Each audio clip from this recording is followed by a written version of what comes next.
Hey guys, welcome to the channel. Appreciate you if you're coming back for your second round of my videos. I do definitely appreciate that.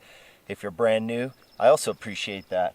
So today I'm up here in the Pike National Forest of the Pikes Peak region of Colorado, right outside of Colorado Springs. We're at about 9,500 feet. It's really, really nice up here. I left this morning at 55 degrees. It's 32 right now, so it's a little chilly.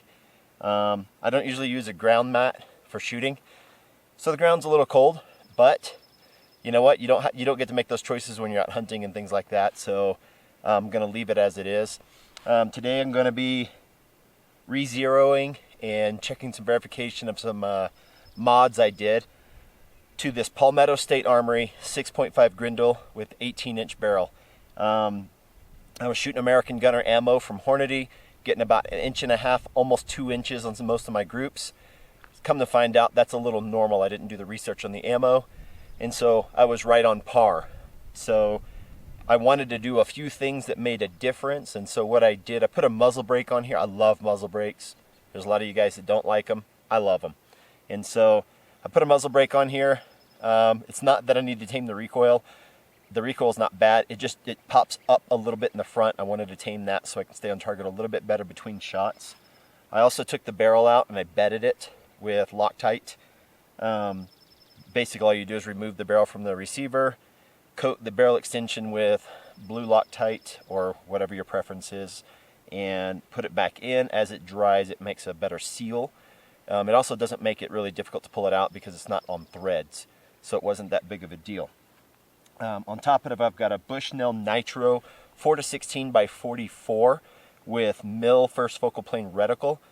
So far, I love this scope. I don't miss having dialable turrets. I think I've got enough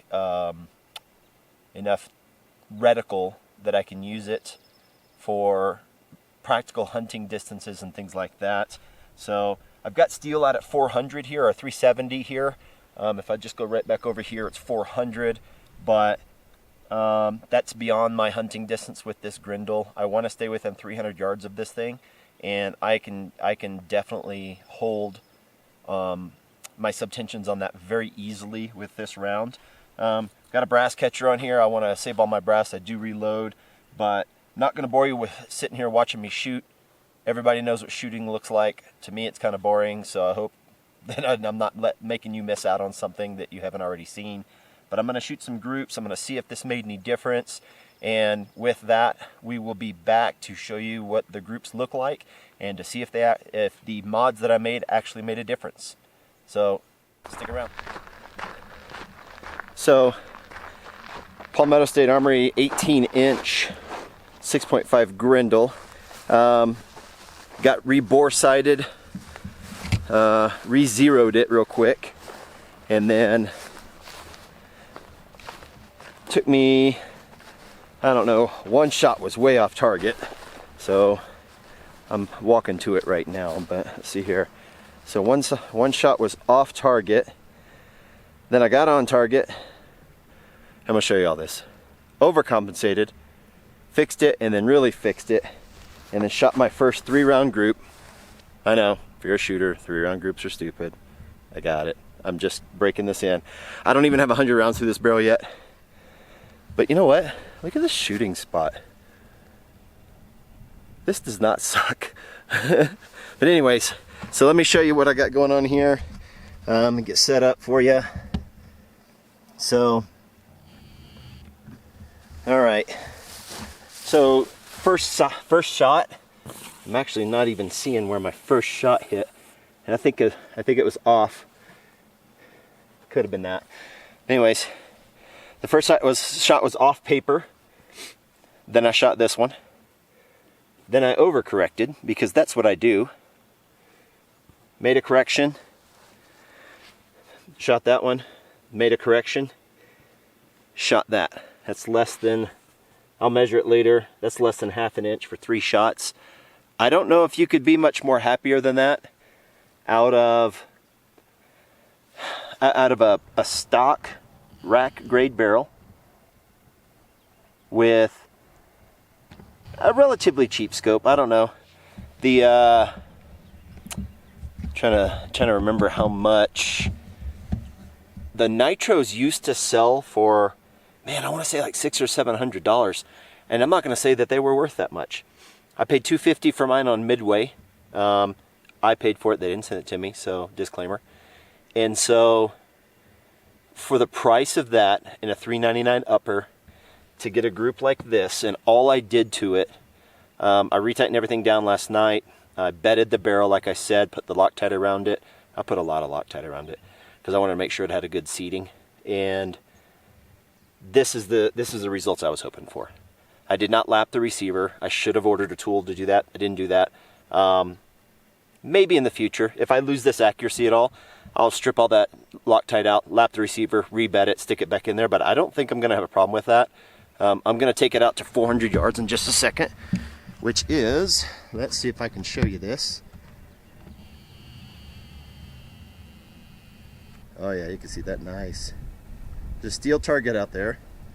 And we've left this target, not right there, but I put it out every time I come out. There's a little cubby behind a rock over to my left that you can't see, that we put these targets in about 2 years ago. And people just leave them alone. They don't mess with them. They use them, but they don't mess with them. They haven't stolen them. And so it's pretty cool. It's in the National Forest. Talked to a ranger about it. He said, yeah, go ahead, you know, take them home in the winter. So we take them home in the winter. We just brought them back out a few weeks ago, so it's pretty nice. But again, I want to show you the shooting area. Man. So this is all a marshy area. And so we got water that comes through. Aspens, pinyons, a couple of different kinds of pines. Right over here, there's an old beaver dam. And then back into the trees in here, there's a really sweet camping spot. Hardly anybody uses it. Can't use it right now. There's about 4 feet of snow tucked away into there. Doesn't get much sunlight, and the stream goes right by it. And then panning back around, you can see the vehicle I shoot from up there. I don't know if you can see where I'm shooting from. Yep, there's the gun right in the middle. Right into the left tail light of the car. And then right over to the right, you can't really see it, but right around the edge of this road right here.